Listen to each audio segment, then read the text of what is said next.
Good morning everyone. देखिए हम पढ़ रहे थे एक्टिव वॉइस और पैसिव वॉइस। एक्टिव वॉइस क्या होता है, पैसिव वॉइस क्या होता है, ये हमने पढ़ा। इसको कैसे चेंज करते हैं उसके रूल्स पढ़े और हमने 4 रूल इससे पहले की वीडियो में एग्जाम्पल के साथ समझाए थे और 4 रूल बचे थे। ठीक है, तो आज वो चारों रूल हम देखेंगे। क्या है? चौथा रूल है हमारा पास्ट कॉन्टिन्यूअस। ठीक है, देखते हैं इसमें क्या है इसके रूल्स। पैसिव में एक वचन के साथ was being, एक वचन के साथ was being तथा बहुवचन के साथ were being का प्रयोग होता है। एक्टिव से पैसिव में चेंज करने के लिए एक वचन होगा तो उसके साथ was being का प्रयोग करेंगे और बहुवचन होगा तो उसके साथ were being का प्रयोग करेंगे। ठीक है, देखते हैं। I was writing a letter। ठीक, तो इसका रूल क्या था? पास्ट कॉन्टिन्यूअस का सब्जेक्ट was या वर, बीइंग वर्ब का थर्ड फॉर्म, बाई और फिर ऑब्जेक्ट। तो चेंज करते हैं तो क्या होगा? A letter was being written by me। यहाँ आई क्या है? ये हमारा सिंगुलर नंबर है तो इसीलिए यहाँ पे was being का प्रयोग किया गया है। ठीक है, अब दूसरा एग्जांपल लिखते हैं। They are eating the mangoes। अब इसको चेंज करेंगे तो चार्ट में जैसा कि हमने फॉर्मूला लिखवाया था, subject was were, being verb third form, object.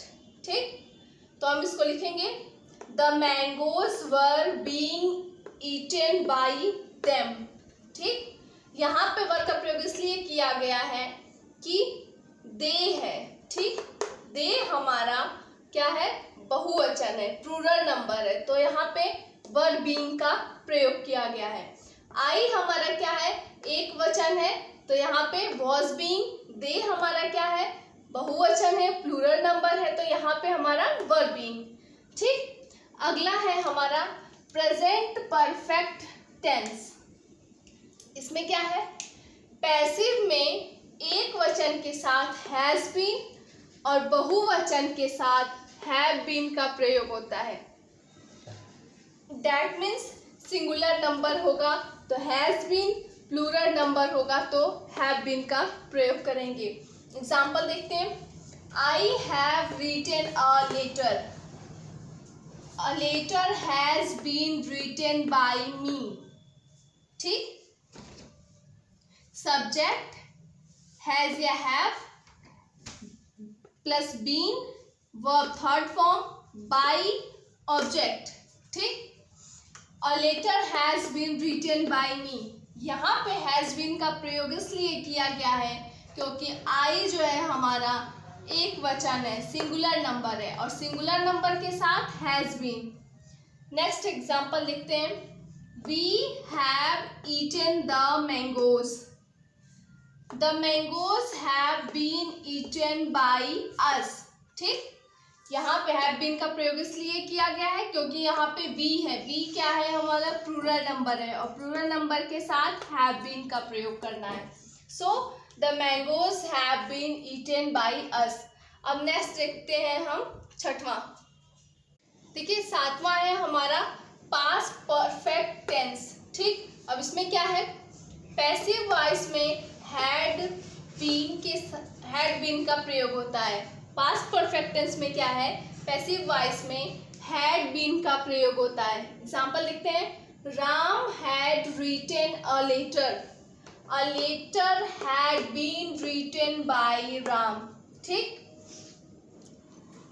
Chart में पढ़ा था आप लोगों ने, subject had been verb third form, by object.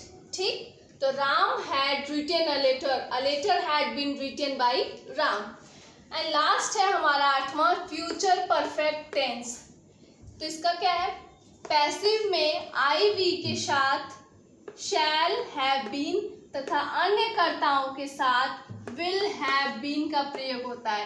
That means अगर सब्जेक्ट के रूप में आई वी दिया होगा तो हम शैल हैव बीन का प्रयोग करेंगे, लेकिन अगर कोई और सब्जेक्ट होगा आई वी के अलावा तो हम विल हैव बीन का प्रयोग करेंगे। देखते हैं, Ram will have written a letter, a letter will have been written by Ram.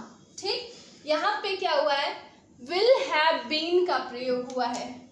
ठीक, क्यों?